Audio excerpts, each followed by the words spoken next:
Bonjour et bienvenue dans cette vidéo consacrée à quelques notions de radioactivité. Premièrement, isotope radioactif instable ou radioisotope. Il existe pour certains éléments chimiques des isotopes naturels ou artificiels. En raison de leur instabilité, leur abondance varie en fonction du temps et n'est pas précisée. Par exemple, le carbone possède deux isotopes radioactifs, le carbone C614 et le carbone C611. Les différents types de désintégration. Radioactivité alpha, ce sont des noyaux d'hélium He2-4. Les particules alpha sont les moins énergétiques et sont arrêtées par une feuille de papier. Radioactivité bêta, les particules bêta sont des électrons chargés positivement ou négativement. Ces particules sont arrêtées par une feuille d'aluminium. La radioactivité gamma est constituée par un rayonnement électromagnétique très énergétique qui peut être atténué mais il traverse tous les matériaux. Radioactivité alpha. Le rayonnement alpha est constitué par des noyaux d'hélium. Cette radioactivité alpha concerne les éléments lourds pour lesquels Z est supérieur à 83. Par exemple, l'uranium 92-238 donne le thorium 90-234 plus hélium 2-4. D'une manière générale, XZA donne YZ-2A-4 plus He2-4. Lors de l'émission alpha, le numéro atomique du noyau radioactif diminue de 2 unités et le nombre de masses diminue de 4. Radioactivité bêta-.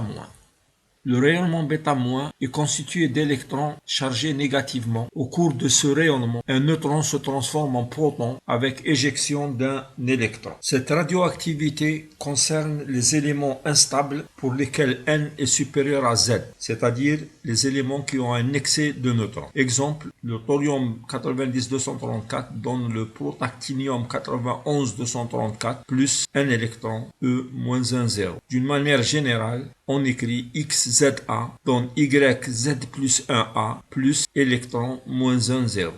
Au cours de cette réaction, un neutron se transforme en proton avec éjection d'un électron. Radioactivité bêta+.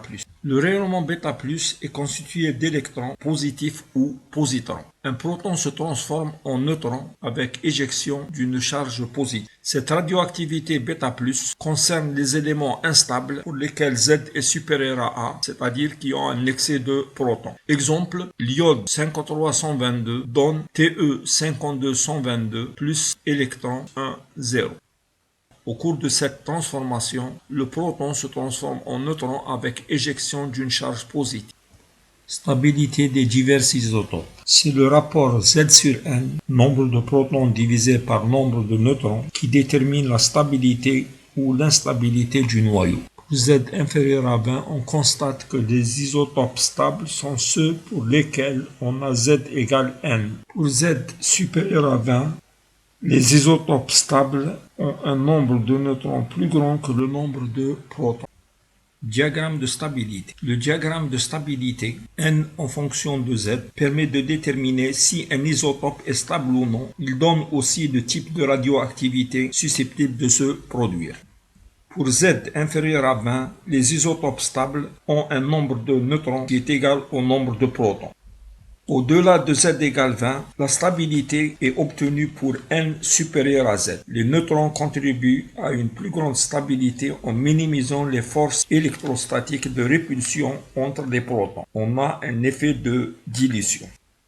Les isotopes qui ont un nombre de protons supérieur au nombre de neutrons, c'est-à-dire qui ont un excès de protons, sont émetteurs bêta+.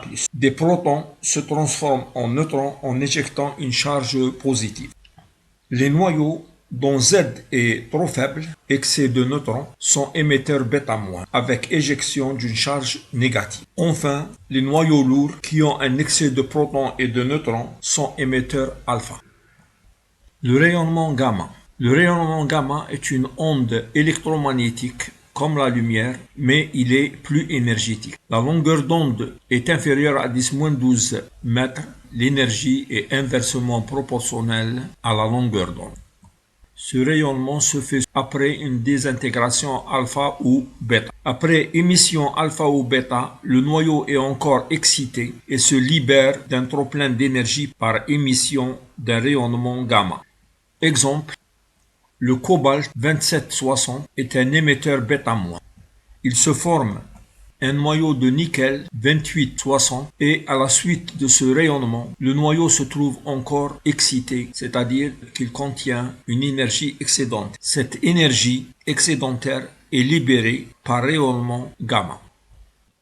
Loi de désintégration radioactive.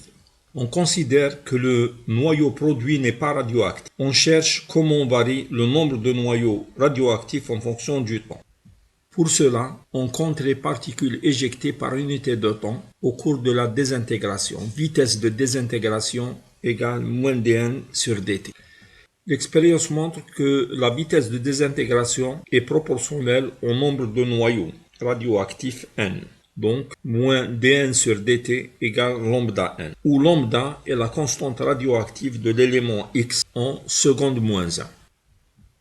Moins dN sur dt égale A est appelé activité absolue de l'échantillon. C'est le nombre de désintégrations par unité de temps. A s'exprime en becquerel, symbole BQ. Cette activité est exprimée en nombre de désintégrations par seconde ou dps. Un dps égale 1 becquerel. On a une désintégration par seconde ou dps. C'est une unité très petite. L'activité des sources radioactives s'exprime plus souvent en multiples du becquerel. Donc on utilise le kilobecquerel qui est égal à 10 puissance 3 becquerel, le mégabecquerel égal à 10 puissance 6 becquerel et le gigabecquerel qui est égal à 10 puissance 9 becquerel. On utilise aussi une unité pratique qui est le curie. Et 1 curie est égal à 3,7 10 puissance 10 becquerel ou dps.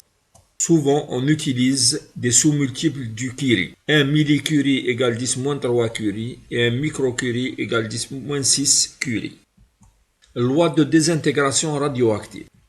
La vitesse de désintégration, moins dN sur dt, est égale à lambda n, d'où on a dN sur dt égale moins lambda dt. L'intégration entre 0 et t donne log de n sur n0 égale moins lambda t, d'où n égale n0 exponentielle de moins lambda t. Au cours de la désintégration, le nombre de noyaux diminue de façon exponentielle. Période radioactive ou temps de demi-vie. La période radioactive T ou temps de demi-vie est le temps au bout duquel le nombre de noyaux diminue de moitié. Pour T égale Tn demi, on a n qui est égal à n0 sur 2 et en remplaçant dans l'expression n égale n0 exponentielle moins lambda t, on obtient T égale Tn demi égale log de 2 sur lambda. Énergie de cohésion des noyaux. La cohésion des nucléons dans le noyau est assurée par des forces nucléaires responsables de la stabilité du noyau. À ces forces nucléaires est associée une énergie appelée l'énergie de cohésion ou énergie de liaison des nucléons dans le noyau.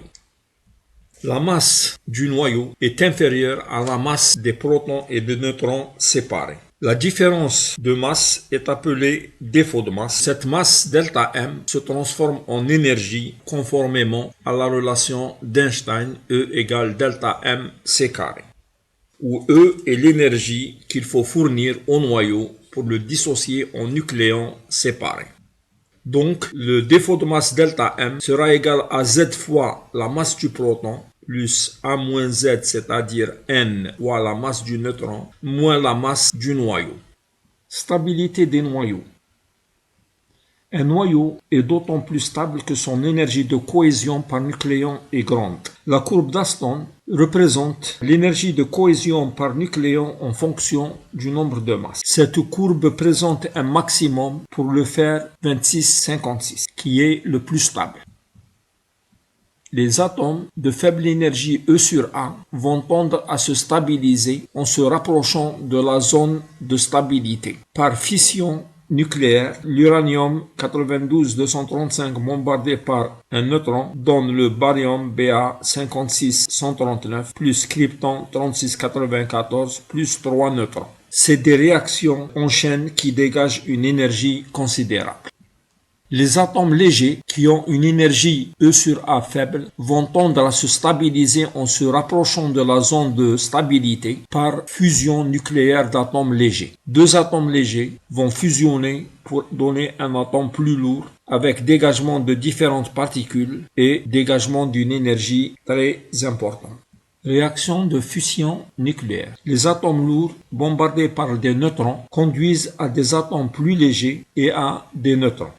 C'est une réaction en chaîne qui, quand elle n'est pas contrôlée, conduit à la bombe atomique A. On peut néanmoins contrôler le processus pour obtenir une libération régulière d'énergie. On a alors une centrale nucléaire.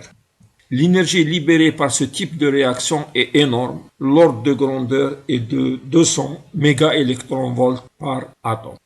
Fusion nucléaire. La fusion nucléaire se fait quand deux noyaux légers fusionnent pour donner un atome plus lourd et diverses particules. L'énergie dégagée par unité de masse est énorme. Ce type de réaction est à l'origine de la bombe atomique H. En raison de la forte pente de la courbe d'Aston du côté des atomes légers, ce processus est encore plus énergétique que la fission. Il n'y a pas encore d'application pacifique. La centrale nucléaire fonctionne avec la fusion n'existe pas encore et des recherches sont en cours. Conclusion. La matière est constituée d'atomes à structure lacunaire.